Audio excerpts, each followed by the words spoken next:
Ka ti I tū a Philippa Vanessa Morehu, rātou ko ana I rā mutu tokorua a haki te tū Tere Davey me hetaraka hikurangi reihana ki mua I taroaro o te kōti matua o Rotorua I te atanei. Ko te whakapai ia nā rātou I mate ai a Merepeka Morehu Clark, rāua ko tana taina a Brooklyn Morehu Clark, I tētahi hauata waka I tauranga I te rā kirihimete o te rātou. Anei te pūrongo a Henarangi Goodman. A hakua I hāmenehia aua tokotoru mo te whakamate o horere I a Merepeka Clark, raiwa ko tana taina a Brooklyn Clark.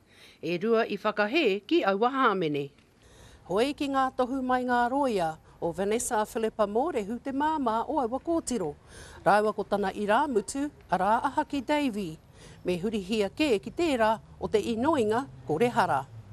Haunga mō hikurangi reihana, o tērā tonu I tēnei wā, kāre anō kia tuku aia I tētahi ingoinga.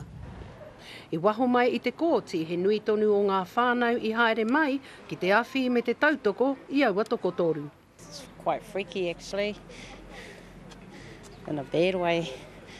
No matter what he's done wrong, he's still family. And that's what the system's got to understand. We're all family, we bond together. Strong whānau we are. Yeah, he's ready to take his punishment, but we just got to wait and see. I tēnei wā ko hekina tēnei kehi, a rā ke rongohi anō ai, a te toru te kaumātahi o ngā rā o te marama e tū mai nei. I taua rā anō hoki ka whakatakotoria ai, te rā e rongohia e ngā whakawā, mo aua tokotoru. Engari mō he taraka hikurangi reihana, nā tana tae tūreiti mai I te atanei, rā me tae mai ia, a te iwakaraka o taua rā. Ko Henarangi Goodman, mō te karere.